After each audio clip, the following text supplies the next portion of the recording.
আসসালামু আলাইকুম, স্বাগত জানাচ্ছি চ্যানেল আই সংবাদে আমি রিদিতা রেজা। শুরুতে জানিয়ে দিচ্ছি ফ্রেশ আটা ময়দা সুজি সংবাদ শিরোনাম।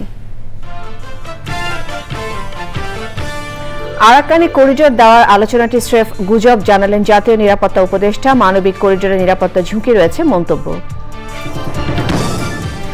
রাজধানী কাকরাইলে ইশরাকের সমর্থকদের ব্লকেট কর্মসূচি, মেয়রের দায়িত্ব না দেওয়া পর্যন্ত অবস্থানের ঘোষণা। নির্বাচন কমিশন পুনর্গঠন ও স্থানীয় সরকার নির্বাচনের দাবিতে এনসিপির বিক্ষোভ, ইসি রাজনৈতিক প্রতিষ্ঠানে পরিণত হয়েছে বলে দাবি। এবং স্বাস্থ্য উপদেষ্টা দুই ব্যক্তিগত কর্মকর্তাকে দুদকে জিজ্ঞাসাবাদ, এনসিপির বহিষ্কৃত নেতা গাজী সালাউদ্দিনের আত্মপক্ষ সমর্থন।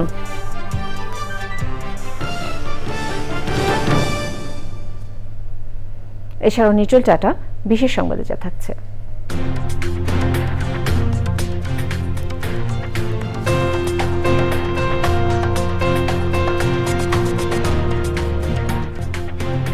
ডেনমার্কে ব্যতিক্রমী বালুর ভাস্কর্য প্রদর্শনীর খবর।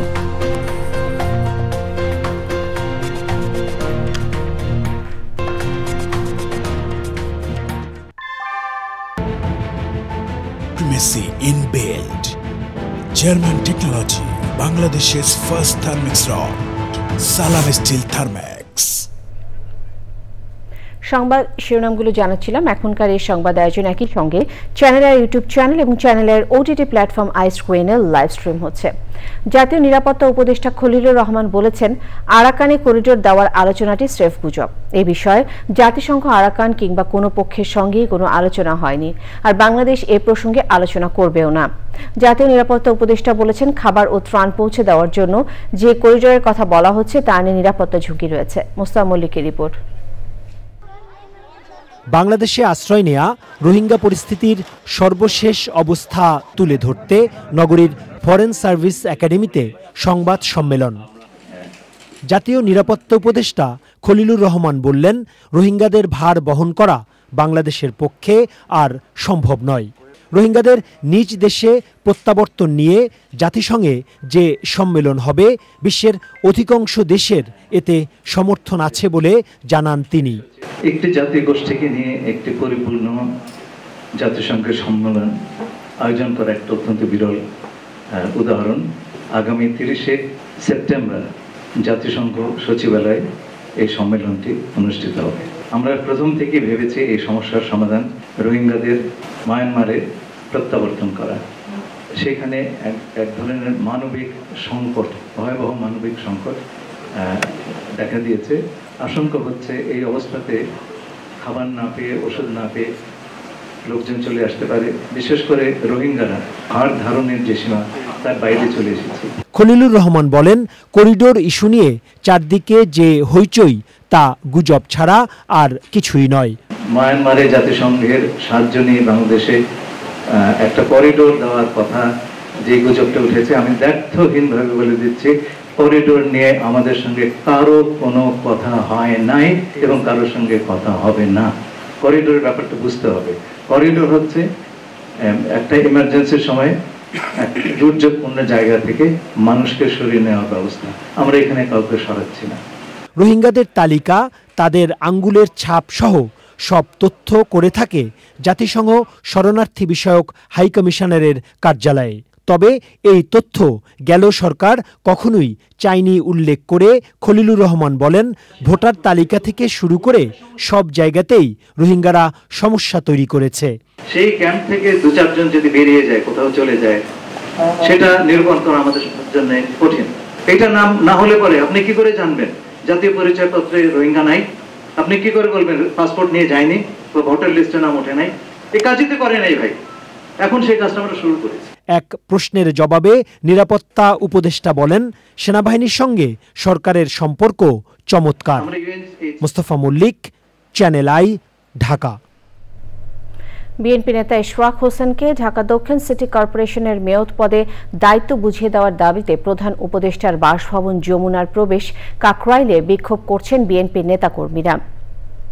মেয়রের দায়িত্ব না দেওয়া পর্যন্ত ব্লকেট কর্মসূচি চালিয়ে যাওয়ার ঘোষণা দিয়েছেন তারা। এদিকে ইশরাক হোসেনকে মেয়র হিসেবে ঘোষণা করে নির্বাচন কমিশনের জারি করা গেজেট স্থগিত চেয়ে করা রিটের উপর আদেশ পিছিয়ে বৃহস্পতিবার নির্ধারণ করেছেন হাইকোর্ট।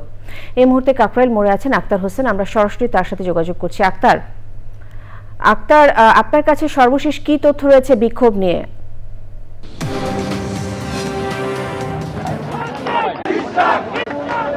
ইঞ্জিনিয়ার ইশরাক হোসেনকে ঢাকা দক্ষিণ সিটি কর্পোরেশনের মেয়রের যে দায়িত্ব আদালত কর্তৃক যে তাকে যে নির্বাচন কমিশন কর্তৃক গেজেট হয়েছে, সেই আলোকে তাকে দায়িত্ব বুঝিয়ে দেওয়ার জন্য ঢাকাবাসীর ব্যানারে নেতাকর্মীরা কিন্তু গত 7 দিন ধরে আন্দোলন করছে। আজকে 7ম দিন দেখেছি এই আন্দোলন অনেকটাই তীব্র হয়েছে।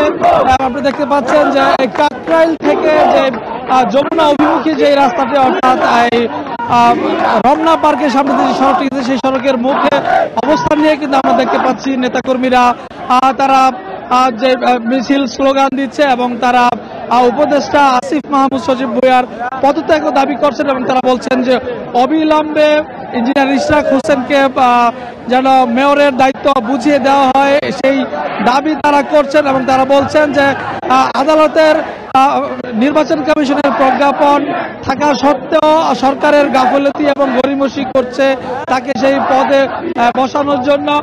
তারা আসলে এই ধীরগতি তারা মানতে চাইছেন না এবং তারা বলছেন অনুমতি বিলম্বে ইঞ্জিনিয়ার ইশরাক হোসেনকে তার দায়িত্ব বুঝিয়ে দিতে হবে। তারা এর মধ্যে গভীর ষড়যন্ত্র এবং চক্রান্ত দেখছেন। আপনি জানেন যে এর মধ্যেও কিন্তু আমরা দেখেছি যে 2020 সালের 1 ফেব্রুয়ারি যখন ঢাকা দক্ষিণ সিটি কর্পোরেশনের নির্বাচন হয়, এরপরে কিন্তু ইঞ্জিনিয়ার ইশরাক হোসেন সেই নির্বাচনে কারচুপির অভিযোগ এনে যে তৎকালীন যে সাবেক মেয়র ফজলে নূর তাপসের বিরুদ্ধে একটি মামলা করেন এবং সেই মামলায় তখন বিভিন্ন দিন পরে এই 5 তারিখের পর কিন্তু আমরা দেখেছি যে আদালত কর্তৃক ইঞ্জিনিয়ার ইশরাক হোসেনকে মেয়র হিসেবে ঘোষণা করা হয় এবং তার পরপরই যে আদালতের যে বাধ্যবাধকতা ছিল 10 কার্যদিবসের মধ্যে নির্বাচন কমিশনকে প্রজ্ঞাপন জারির, সেই নির্বাচন কমিশন সেই প্রজ্ঞাপন জারি করে এর মধ্যেই আমরা দেখেছি যে একজন আইনজীবী ইঞ্জিনিয়ার ইশরাক হোসেনকে শপথ না পড়ানোর জন্য রিট করেন। সেই রিটেরও শুনানি হয়েছে এবং আজকে একটি আদেশ হওয়ার কথা ছিল, যদিও সেই আদেশটি হয়নি। তবে যেহেতু এই গেজেট হওয়ার 1 মাসের মধ্যেও আসলে ইঞ্জিনিয়ার ইশরাক হোসেনকে শপথ না পড়ানোর কারণে বিক্ষুব্ধ হয়ে পড়ে বিএনপি নেতাকর্মী সহ ঢাকা দক্ষিণ সিটি কর্পোরেশনের ইঞ্জিনিয়ার ইশরাক হোসেনের সমর্থকরা। তারা গত 7 দিন থেকে কিন্তু আমরা দেখেছি নগর ভবনের সামনে তারা অবস্থান নিয়ে আন্দোলন করে। অন্যান্য দিন বিকেল 5টা পর্যন্ত আন্দোলন করে, কিন্তু আজকে কিন্তু তারা লাগাতার কর্মসূচির ঘোষণা দিয়েছে এবং তারা বলছেন যতক্ষণ পর্যন্ত দাবি আদায় না হবে তারা এখানে অবস্থান করবে। ঠিক আছে, ধন্যবাদ আপনাকে আক্তার, ধন্যবাদ। ঢাকা দক্ষিণ সিটি কর্পোরেশনের মেয়রের দায়িত্ব বুঝিয়ে দেওয়ার দাবিতে কাকরাইল মোড়ে অবস্থান করে বিক্ষোভ করছেন বিএনপি নেতা ইশরাক হোসেনের সমর্থকরা। একই সাথে উপদেষ্টা আসিফ মাহমুদ এবং মাহফুজ আলমের পদত্যাগ দাবি করেছেন তারা। ইশরাককে মেয়রের দায়িত্ব দেওয়ার দাবিতে টানা 7 দিন আন্দোলন করছেন সমর্থকেরা। এর আগে 6 দিন নগর ভবন অবরুদ্ধ করে অবস্থান কর্মসূচি পালন করেন তারা। লায়লা নওশিনের রিপোর্ট। বিএনপি নেতা ইশরাক হোসেনের সমর্থকদের স্লোগানে উত্তাল প্রধান উপদেষ্টার বাসভবনমুখী সড়ক। ইশরাক হোসেনকে ঢাকা দক্ষিণ সিটি কর্পোরেশনের মেয়রের দায়িত্ব বুঝিয়ে দেওয়ার দাবিতে বুধবার সকালে হাইকোর্টের সামনের সড়ক মৎস্য ভবন এলাকায় অবস্থান নেয় হাজারো নেতাকর্মী। এ সময় 2 উপদেষ্টার পদত্যাগের দাবিও জানান তারা। এই সরকারের একটা দুর্নীতিবাজ উপদেষ্টা আছে, তার পদত্যাগ চেয়েছি আমরা আসিফ মাহমুদকে চাচ্ছি অবিলম্বে তাকেও পদত্যাগ করতে হবে এবং তিনি একটা দলকে সাপোর্ট করেন। আমরা ঢাকাবাসীকে সাথে নিয়ে এই ঢাকা মহানগর দক্ষিণ প্রয়োজনে সম্পূর্ণ ব্লকেট করে দেব। যে ভোটে নির্বাচনের জন্য 16 বছর আমরা নিপীড়ন নির্যাতন সহ্য করে আন্দোলন করেছি, সে আশা কিন্তু প্রত্যাশা কিন্তু আমরা সফল হয় নাই। সেখান থেকে ইশরাক সমর্থকরা যাত্রা করেন প্রধান উপদেষ্টার বাসভবন যমুনা অভিমুখে। কাকরাইল মোড়ে অবস্থান নিয়ে বিভিন্ন স্লোগান দেন তারা। আন্দোলনকারীরা বলছেন ইশরাক হোসেনকে মেয়রের দায়িত্ব বুঝিয়ে না দেওয়া পর্যন্ত অবস্থান কর্মসূচি চলবে। জনতার দাবি, তাকে শপথ দিতে হবে। ইশরাকের চাওয়া না, এটা আমাদের চাওয়া। আমরা ইশরাককে মেয়র হিসেবে চাই। ঢাকাবাসী এখানে অবস্থান নিয়েছে, এটা সমাধান না হওয়া পর্যন্ত আমরা এখানেই থাকব। ইশরাক হোসেনের যে পর্যন্ত পক্ষে রায় না আসবে এবং তাকে শপথ নিয়ে নগর ভবনে বসার ব্যবস্থা না করবে সে পর্যন্ত আমরা রাজপথে থাকব। সকাল থেকে ইশরাক সমর্থকদের এই অবস্থানের কারণে শাহবাগ, হাইকোর্ট, মৎস্য ভবন ও কাকরাইল এলাকায় যান চলাচল ব্যাহত হয়। গত 14 মে থেকে আন্দোলন করছেন ইশরাক সমর্থকরা। লাইলা নওশিন, চ্যানেল আই, ঢাকা। জাতীয় নাগরিক পার্টি এনসিপি নেতারা বলেছেন বর্তমান নির্বাচন কমিশন বিএনপির এজেন্ডা বাস্তবায়ন করছে, তাই ইসি পুনর্গঠন ছাড়া কোনো নির্বাচন হবে না বলে হুঁশিয়ারি দিয়েছেন তারা। একই সঙ্গে জাতীয় নির্বাচনের আগে স্থানীয় সরকার নির্বাচন আয়োজনের দাবি তাদের। তবে নির্বাচন কমিশনার আবুল ফজল মোহাম্মদ সানাউল্লাহ বলেছেন নিরপেক্ষভাবেই দায়িত্ব পালন করছেন তারা। নাজিব বেগের রিপোর্ট। নির্বাচন কমিশনের নিরপেক্ষতা নিয়ে সমালোচনা করলেও ইসি পুনর্গঠনের দাবিতে এই প্রথম মাঠে নামল জাতীয় নাগরিক পার্টি। রাজধানীর আগারগাঁওয়ে ইসি ভবনের সামনে তাদের বিক্ষোভ শুরু হয় বেলা 11টার পর। বর্তমান কমিশনের পদত্যাগের পাশাপাশি আরও কিছু দাবি জানিয়েছে এনসিপি নেতারা। ইসি যদি পুনর্গঠন না হয় বাংলাদেশে কোনো ইলেকশন জাতীয় নাগরিক পার্টি করতে দেবে না ইনশাআল্লাহ।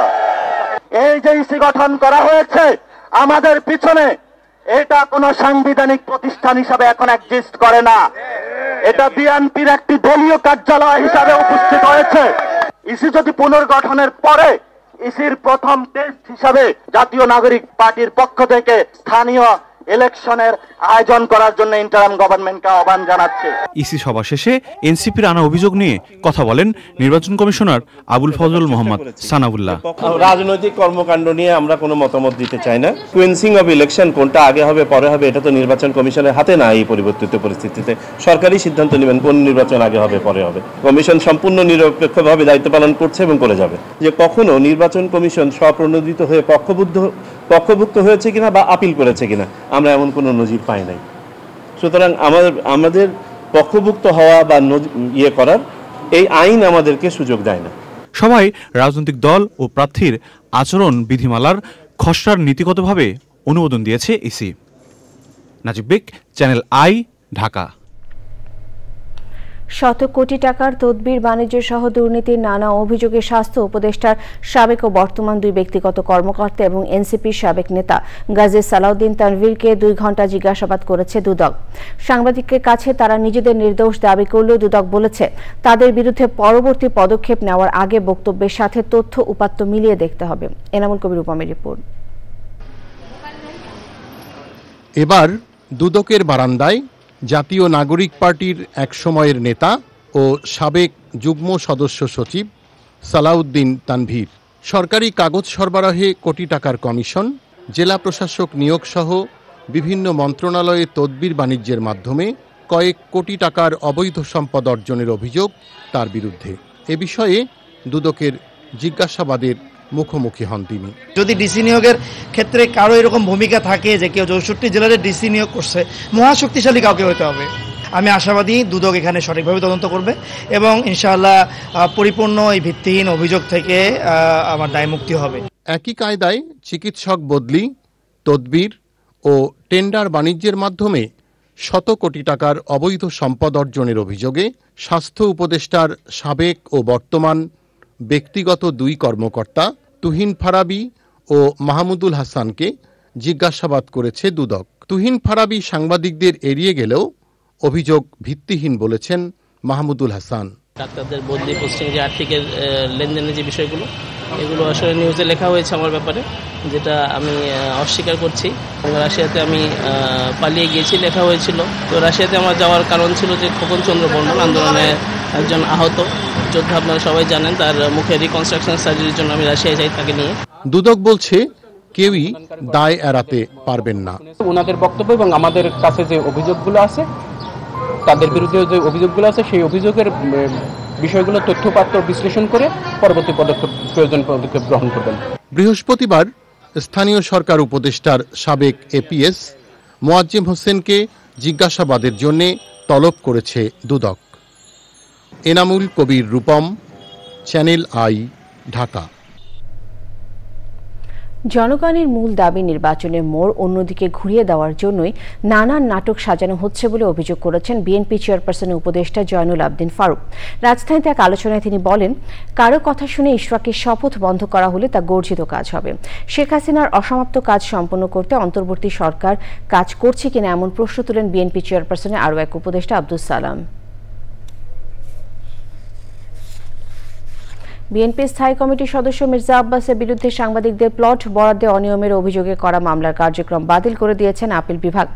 আপিল শুনানি শেষে ওই আদেশ দেন বিচারপতি জুবাইর রহমান সহ 3 বিচারপতির বেঞ্চ। আইনজীবীরা জানিয়েছেন ওই আদেশ শুধুমাত্র মির্জা আব্বাসের ক্ষেত্রে প্রযোজ্য হবে। সাংবাদিকদের প্লট বরাদ্দে অনিয়মের অভিযোগে 2014 সালের 6 মার্চ মির্জা আব্বাসের বিরুদ্ধে শাহবাগ থানায় মামলা করে দুদক। পরে মির্জা আব্বাসের বিরুদ্ধে অভিযোগ গঠন করেন ঢাকার বিশেষ জজ আদালত 4। ওই অভিযোগ গঠনের আদেশ বাতিল চেয়ে আবেদন করলে তা খারিজ করে দেন হাইকোর্ট। ধানমন্ডিতে এক ব্যবসায়ীর বাসায় মব সৃষ্টির চেষ্টায় 3 সমন্বয়ককে আটকের পর ছেড়ে দেওয়ার বিষয়ে রমনা ডিসি মাসুদ আলম জানিয়েছেন, ভবিষ্যতে আর মব সৃষ্টি না করার শর্তে মুচলেকা নিয়ে তাদের ছেড়ে দেওয়া হয়েছে।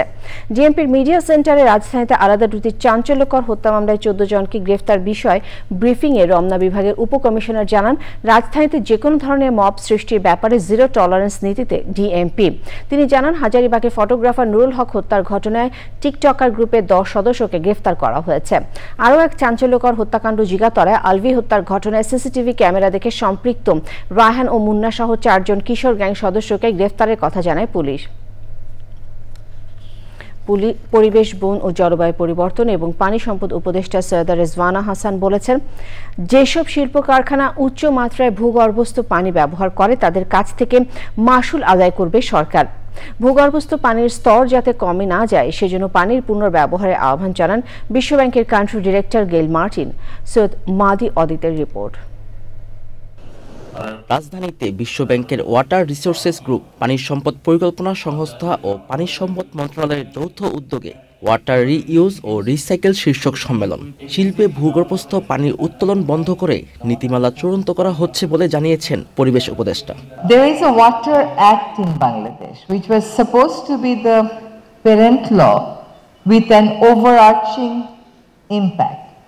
And when that law was being drafted, I was on the other side of the table and I argued that the law should give right to water recognition as a fundamental right. At that point of time, the bureaucracy stood on our way and vehemently opposed. শিল্প প্রতিষ্ঠানে surface ওয়াটারের ব্যবহার বাড়ানোর প্রতি গুরুত্ব আরোপ করেন বিশ্বব্যাংকের country director. Bangladesh currently faces a narrative of too much, too little, too polluted, reflecting its vulnerability to floods, its increasing risk of water scarcity, as well as its choking pollution, especially in urban centers and industrial centers. Bangladesh has had many policy and regulatory reforms, but enforcement is weak and resource allocation falls well short. সম্মেলনে বিভিন্ন বিশ্ববিদ্যালয়ের শিক্ষক, নাগরিক সংগঠন এবং বিশ্বব্যাংকের প্রতিনিধিরা অংশ নেন। সৈয়দ মাদিহ অদিত, চ্যানেল আই, ঢাকা। ভারতের সঙ্গে সই হওয়া বাংলাদেশের চুক্তিগুলো বাতিল করা নিয়ে এখন পর্যন্ত কোনো সিদ্ধান্ত নেয়নি সরকার। সাংবাদিকদের প্রশ্নের উত্তরে পররাষ্ট্র উপদেষ্টা তৌহিদ হোসেন আরও জানান, স্থলবন্দর দিয়ে বাংলাদেশি পণ্য আমদানি বন্ধ করায় দিল্লিকে চিঠি পাঠাচ্ছে ঢাকা। জানান, পুশ ইন নিয়ে ভারতের সঙ্গে যোগাযোগ অব্যাহত রয়েছে। পররাষ্ট্র সচিব বদলের ব্যাপারে উপদেষ্টা জানান, নিজেই দায়িত্ব থেকে সরে যেতে চেয়েছেন সচিব। অপসারণের কোনো বিষয় নেই। পররাষ্ট্র সচিব বিভিন্ন কারণে নিজে থেকে এখান থেকে সরে যেতে চান এবং আমরা তাকে সরে যেতে দিচ্ছি। সরে যেতে চান মানে এই দায়িত্ব থেকে চলে যেতে চান। উনি আগামী 2 দিনের মধ্যে দায়িত্ব ছেড়ে দেবেন। নেই, আমরা তো নর্মালি পুশব্যাক করি না, তবে বিষয়টা হলো যারা ভারতীয় নাগরিক বলে প্রমাণিত তাদেরকে অবশ্যই তাদেরকে ফেরত দিতে হবে। নৌবাহিনী প্রধান অ্যাডমিরাল এম নাজমুল হাসান বলেছেন, অতীতের যে কোনো সময়ের তুলনায় বর্তমানে সেনা, নৌ ও বিমান বাহিনীর সম্পর্ক অত্যন্ত সুদৃঢ়। যশোরে বাংলাদেশ বিমান বাহিনী একাডেমিতে গ্রীষ্মকালীন রাষ্ট্রপতি কুচকাওয়াজে তিনি বলেন, এই সুসম্পর্ক ধরে রেখে আগামী চ্যালেঞ্জ মোকাবেলা করতে হবে। এবছর ৮৬তম বাফা কোর্স এবং ডিরেক্ট এন্ট্রি ২০২৫ আলফা কোর্সের ৪৫ জন ক্যাডেট কমিশন প্রাপ্ত হয়েছেন। বিস্তারিত জাকি আক্তারের রিপোর্টে। বাংলাদেশ বিমান বাহিনীর ৮৬তম বাফা কোর্স ও ডিরেক্ট এন্ট্রি ২০২৫ এসপিএসএসসি এবং বিএলপিসি কোর্সের কমিশন প্রাপ্তি উপলক্ষে যশোরে বিমান বাহিনী একাডেমি প্যারেড গ্রাউন্ডে রাষ্ট্রপতি কুচকাওয়াজ।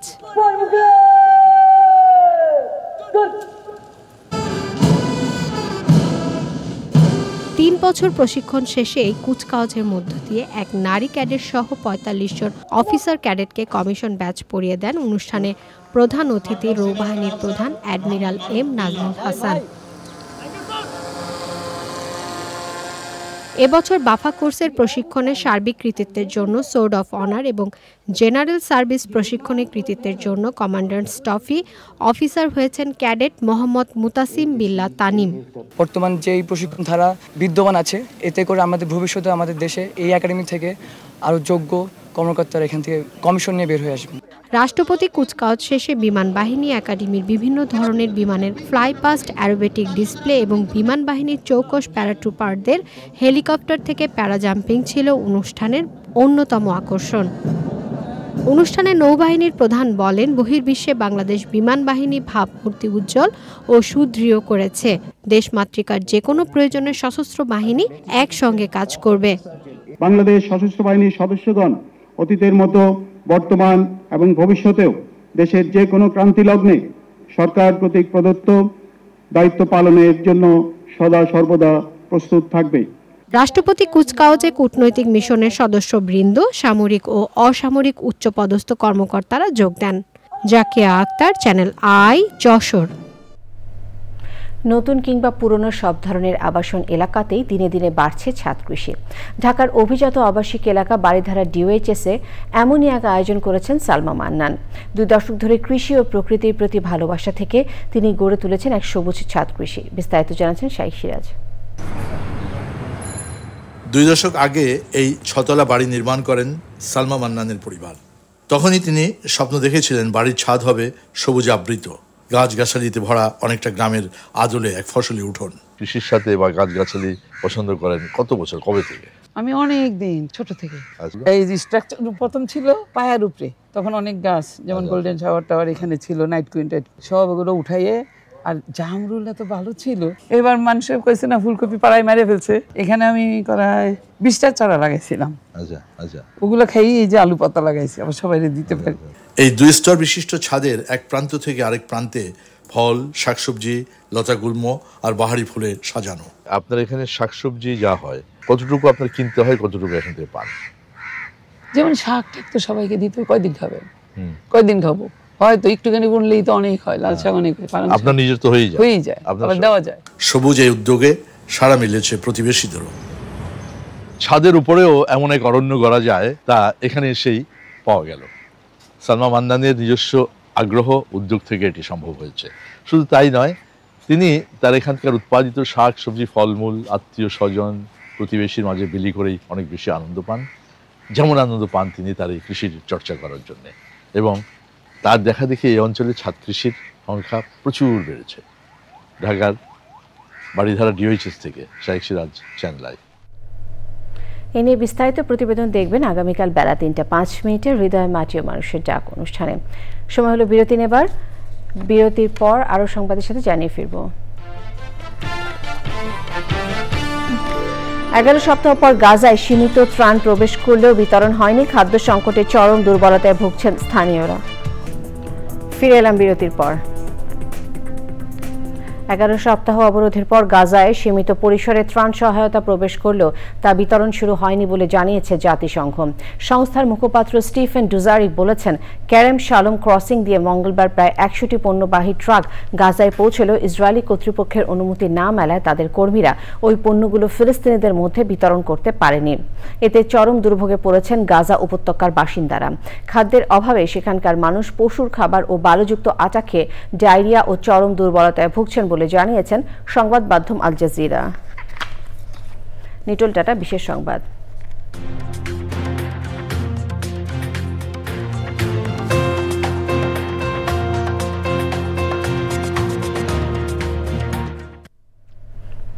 ডেনমার্কে ব্যতিক্রমে হ্যান্ডস্টেড বালুর ভাস্কর্য প্রদর্শনীর উৎসব শুরু হবে আগামী শুক্রবার।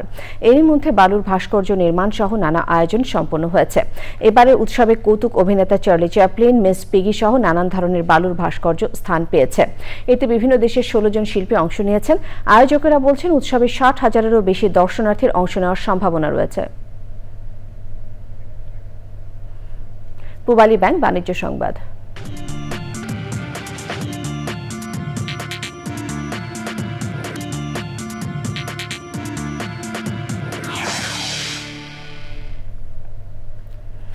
আধুনিক ব্যাংকিং সেবা প্রদানের প্রত্যয়ে রাজধানীর পল্টনে কার্যক্রম শুরু করেছে পূবালী ব্যাংকের ইসলামী ব্যাংকিং কর্পোরেট শাখা। উদ্বোধনী অনুষ্ঠানে প্রধান অতিথি ছিলেন ব্যাংকের ব্যবস্থাপনা পরিচালক ও সিইও মোহাম্মদ আলী। বিশেষ অতিথি ছিলেন ব্যাংকের উপব্যবস্থাপনা পরিচালক মোহাম্মদ শাহনওয়াজ খান। উপস্থিত ছিলেন ব্যাংকের ইসলামিক ব্যাংকিং উইং প্রধান ও মহাব্যবস্থাপক দেওয়ান জামিল মাসুদ। প্রধান কার্যালয়ের মহাব্যবস্থাপক মোহাম্মদ শাহনওয়াজ চৌধুরী সহ বিশিষ্ট ব্যবসায়ী ও স্থানীয় গণ্যমান্য ব্যক্তিরা।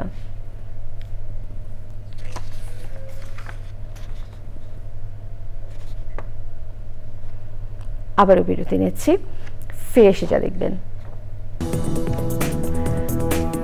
ফিরে এলাম বিরতির পর।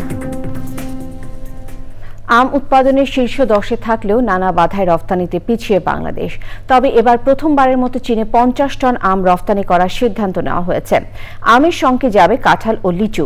প্রধান উপদেষ্টার সঙ্গে বৈঠক শেষে এমন তথ্য জানিয়েছেন কৃষি সচিব ডক্টর মোহাম্মদ এমদাদুল্লাহ মিয়ান।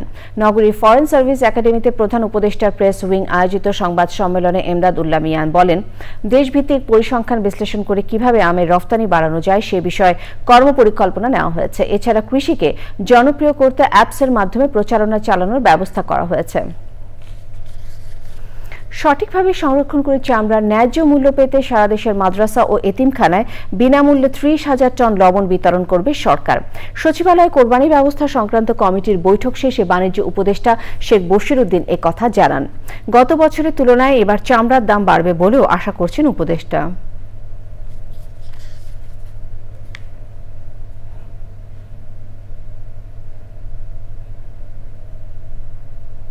এবারে খেলার খবর।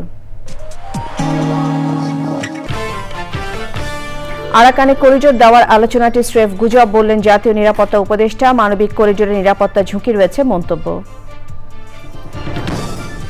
রাজধানী কাকরাইলে ইশরাক সমর্থকদের ব্লকেট কর্মসূচি, মেয়রের দায়িত্ব না দেওয়া পর্যন্ত অবস্থানের ঘোষণা। নির্বাচন কমিশন পুনর্গঠন ও স্থানীয় সরকার নির্বাচনের দাবিতে এনসিপির বিক্ষোভ, ইসি রাজনৈতিক প্রতিষ্ঠানে পরিণত হয়েছে দাবি। এবং স্বাস্থ্য উপদেষ্টা 2 ব্যক্তিগত কর্মকর্তাকে দুদকে জিজ্ঞাসাবাদ, এনসিপির বহিষ্কৃত নেতা গাজী সালাউদ্দিনের আত্মপক্ষ সমর্থন।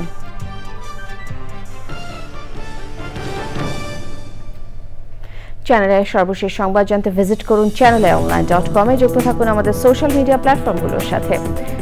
শেষ করছি চ্যানেলের সঙ্গে। ধন্যবাদ।